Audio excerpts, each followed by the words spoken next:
بسم اللہ الرحمن الرحیم۔ تمام عالم اسلام کو بشمول اسلامیہ کشمیر عید الاضحیٰ کی بہت مبارکباد۔ عید الاضحیٰ مسلمانوں کے لیے صرف ایک تہوار نہیں ہے بلکہ ایک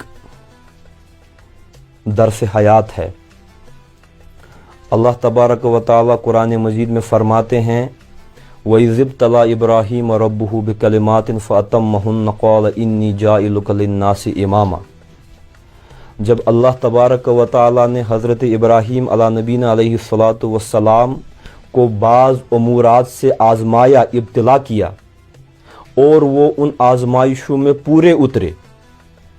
قال، تو اللہ نے فرمایا انی جاعلک للناس اماما، اے ابراہیم خلیل الرحمن، میں آپ کو لوگوں کے لیے امام بناتا ہوں۔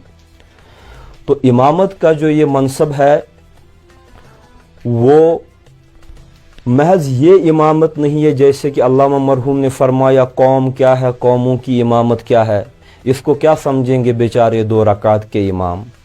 یہ ایک سویلائزیشنل آسپیکٹ میں، ثقافتی اعتبار سے، روحانی اعتبار سے، دینی اعتبار سے، دنیائی اعتبار سے لوگوں کی قیادت ہے، لوگوں کی سیادت ہے۔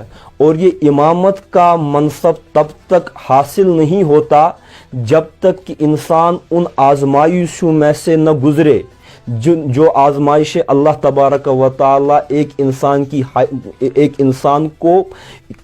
کا کردار، اس کی شخصیت پروان چڑھانے کے لیے جو آزمائشیں کرتا ہے۔ تو یہ عید الاضحیٰ حضرت ابراہیم علیہ نبینا علیہ السلام کی ان آزمائشوں کو جو ہے پورا کرنے کا نام ہے، اور اس کے عوض میں اللہ تبارک و تعالی نے ان کو امامت کے ایک بلند مقام سے سرفراز فرمایا۔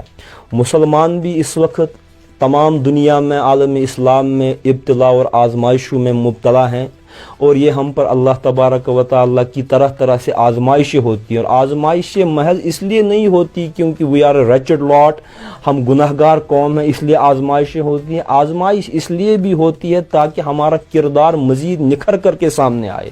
اور مسلمان اس وقت تمام دنیا میں جن آزمائشوں میں ہے، اگر ہم صبر کا پہلو اختیار کرے، دامن ہاتھ میں لیں اور اپنی کردار کو جلا بخشے، تو ہم پر اسی امامت کا پرتو اور سایہ پڑے گا، اور ہم بھی دنیا میں کامیاب ہوں گے۔ اور اس اعتبار سے جو ہے عید الاضحیٰ جو ہے آزمائشوں میں سے گزر کر کے کامیابی کی منزل کو پانے کا نام ہے۔